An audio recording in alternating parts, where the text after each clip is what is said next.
Early in this year of 2020, when we could still travel, I was on a KLM flight, and then the magazine in the seat pocket, there was an article about our pilgrim ancestors who set out from Leiden in the Netherlands to what we call Plymouth Colony.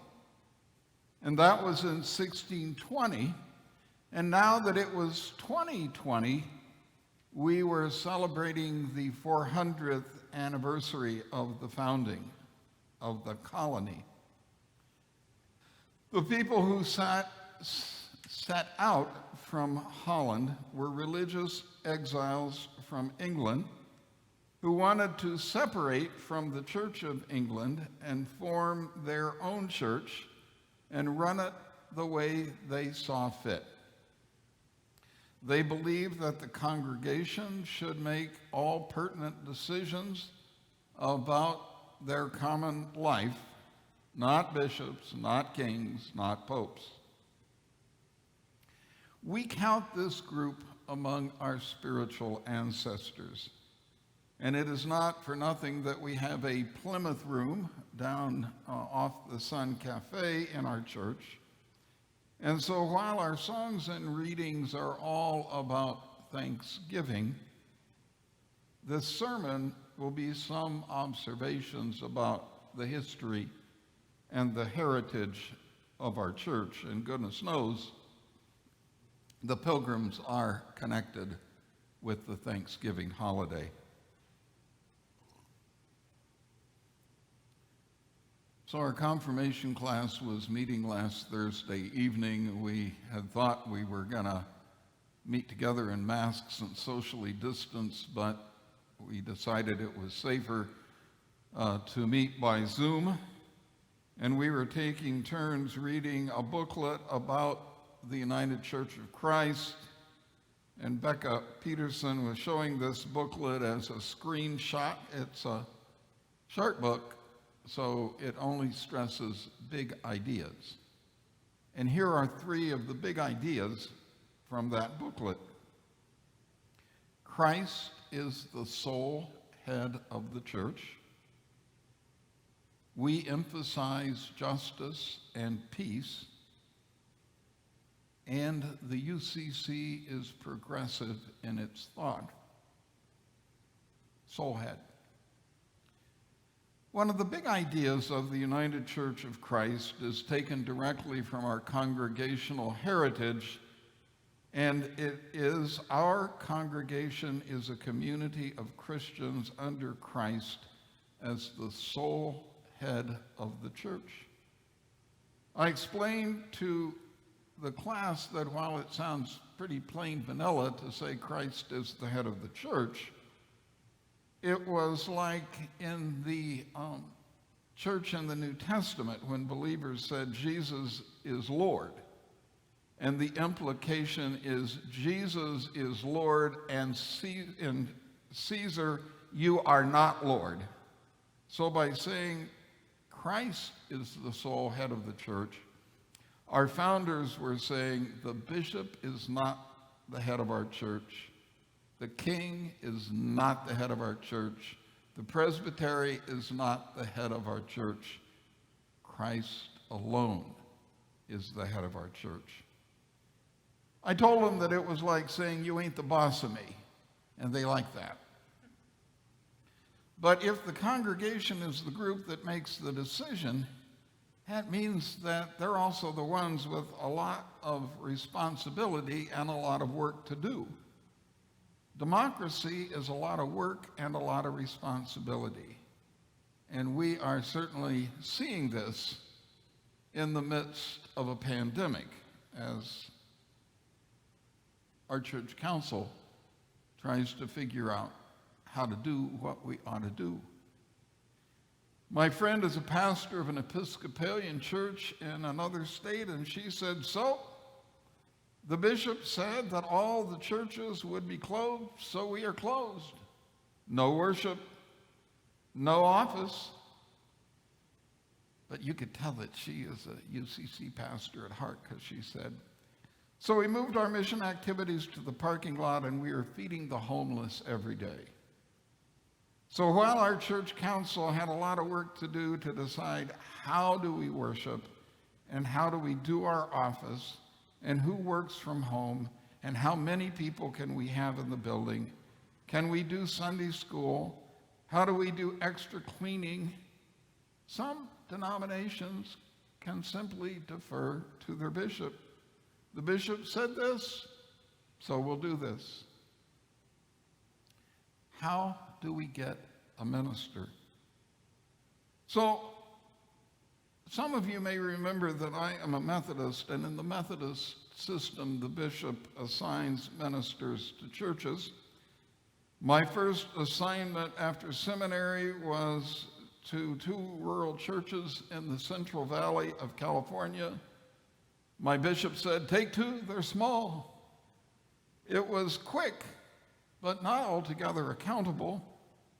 In 1978, I graduated from seminary in Berkeley in June, and I was in my pulpit in my churches in July. But a pastor could say, you know, I never really wanted to come here in the first place, but the bishop. And a church could say, is this the best they've got? Why did the bishop send us this one? In a congregational church, first we pick an interim, and then they form a search committee, and often it takes 2 years and more to get the next minister. It's a lot of work. And the pastor has to say, yes, I want to come there. And the church has to vote, yes, we want this person. So there is a high level of investment and a lot of work for everybody. When I was a teenager, there was no speed limit in Nevada. I haven't checked recently, but I think there's one now. So you had to decide for yourself what was safe and reasonable and proper. You know, that's a very different experience than looking at the sign at the side of the road and then calculating, well, maybe I can go 4 or 5 miles faster without getting a ticket, and then setting the speed control. You have to decide for yourself. Christ is the sole head of the church means that local churches must pray, read the scripture, reason together, and set the best course of action that we can, and then be accountable for it. It's not a hierarchy, it's democracy. Justice and peace. Congregationalists have a history, a tradition of being engaged in government. Their church was the government up east in times past. John Buttrick was from New England, and he was our association minister here in the Western Association for quite a time. And he would talk about how his white board church with a tall steeple was on the town square in his little New England town. And the annual meeting of the town took place there in the meeting room. The history was directly democratic, and the church and the state were the same entity before that revolution in 1776. And while George Washington was an Anglican, which we would call an Episcopalian, John Adams was a Congregationalist. Our churches have never been shrinking violets about saying what ought to be done. And since each church is independent, we do not encumber each other when we each have our say. We Illinois people like to talk about how abolitionist we were prior to the Civil War, but I am sure that there were many at the time that saw congregational churches as a criminal network as they ran that underground railroad. And the congregational minister in Princeton, Illinois, who was the one to nominate Abraham Lincoln for president, also got himself elected to Congress. Progressive thought. So when that band of pilgrims set off from Leiden in the Netherlands in 1620, the pastor there who was staying behind is a man named John Robertson, preached a farewell sermon, which he, of course, then had printed and circulated. They were a very literate group of people and wanted to share their thoughts. One of the key points that he made was that while the beliefs and understanding held by the community were appropriate for that moment and in Europe, that in a new setting, these people getting on the ship would need to be prepared to modify their beliefs and statements of belief to respond to their new situation. The famous line from that sermon is, "There is yet more truth and light to break forth from God's holy word."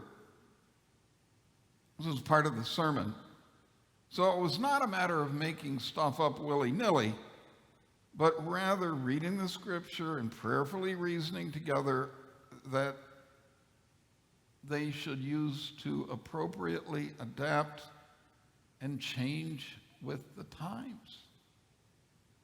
The confirmation class, once we talked about this, thought this was a pretty interesting idea as well.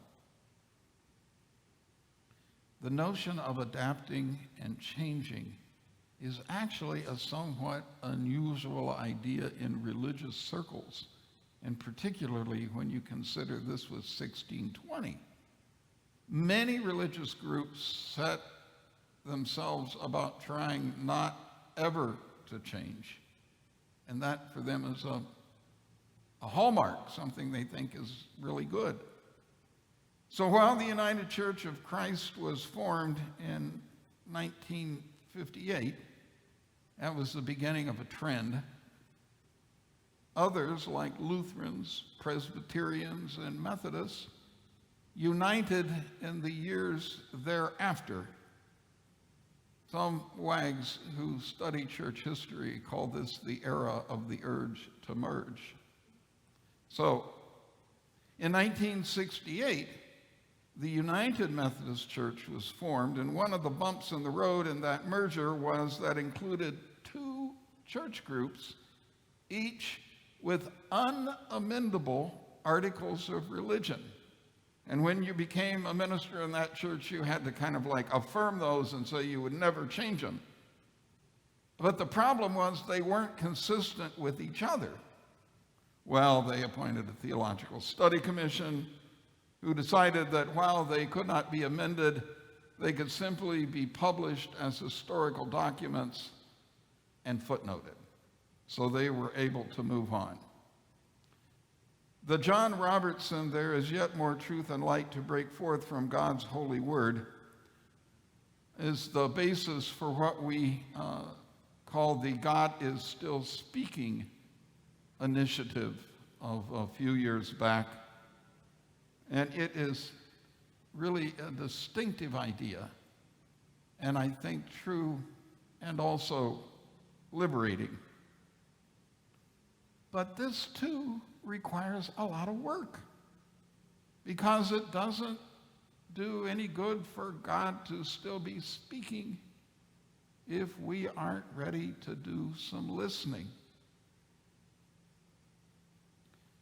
Well, one of the factoids in the little book we read together at confirmation this week is that in the United Church of Christ, we are 6,000 congregations and about 1.5 million persons. And while that sounds like a lot, we're really quite small when compared with 14.8 Southern Baptists or 51 million Catholics in our United States. My concern for our denomination is the same one that I have for our country. Democracy takes a lot of work. and a big amount of energy is required to think through what is right and then go ahead and try to do it. It's easier to have somebody else take the responsibility and tell us what to do. There is an old preacher story about a man whose small son liked to play in the car and pretend to drive, but the driveway in the family home was on a hill, and on one occasion when he was in there playing, he released the emergency brake and the car rolled back. You can tell it's an old story. Rolled back and into the street. And the dad told the boy, "You cannot get in the car and pretend to drive when I am not with you." But the car was so attractive. And the boy did it again. And again, he got scolded. The next day, the little boy approached his dad. He said, "Daddy, could you please lock the car? Responsibility is a lot of work." Amen and amen.